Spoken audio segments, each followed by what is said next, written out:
नमस्ते। आज नेपाली शेयर बजारमा एउटा गजबकै घटना भयो जसले सबैको ध्यान खिचेको छ। विजय लघुवित्तको एउटा एफपीओ हो। त्यसमा लगानीकर्ताहरू यसरी ओइरिए कि यसले बजारको भविष्यबारे नै ठूला प्रश्नहरू खडा गरिदिएको छ।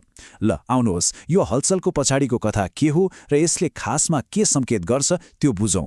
यो अङ्क हेर्नुहोस् त, 18.19 गुणा हो। 18 गुणा भन्दा पनि बढी। यो कुनै सामान्य तथ्याङ्क पक्कै होइन। मतलब विजय लघुवित्तले जति शेयर बेच्न राखेको थियो, लगानीकर्ताहरूले त्यसको 18 गुणा बढी किन्न खोजे। र यो सब कहिले भयो थाहा छ? निष्कासनको पहिलो दिनमै है। तर अब प्रश्न उठ्छ नि, होइन, कि यो एउटा तथ्याङ्क मात्रै हो कि यसले बजारको भविष्यबारे केही गहिरो संकेत गरिरहेको छ? यो केवल एउटा कम्पनीको सफलता मात्रै हो कि यसले पुरै बजारको मुड नै देखाइरहेको छ? ल अब यही कुराको चुरो पत्ता लगाउँ।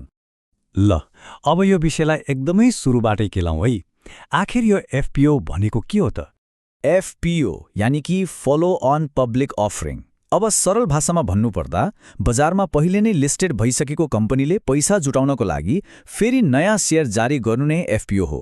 यो आइपीओ जस्तो होइन है, जहाँ कम्पनी पहिलो पटक बजारमा आउँछ। एफपीओले त प्राय कम्पनी अब विस्तार हुँदैछ भन्ने संकेत गर्छ। अनि यो पुरै कथाको केन्द्रमा छ विजय लघुवित्त वित्तीय संस्था लिमिटेड। यो एउटा लघुवित्त संस्था हो।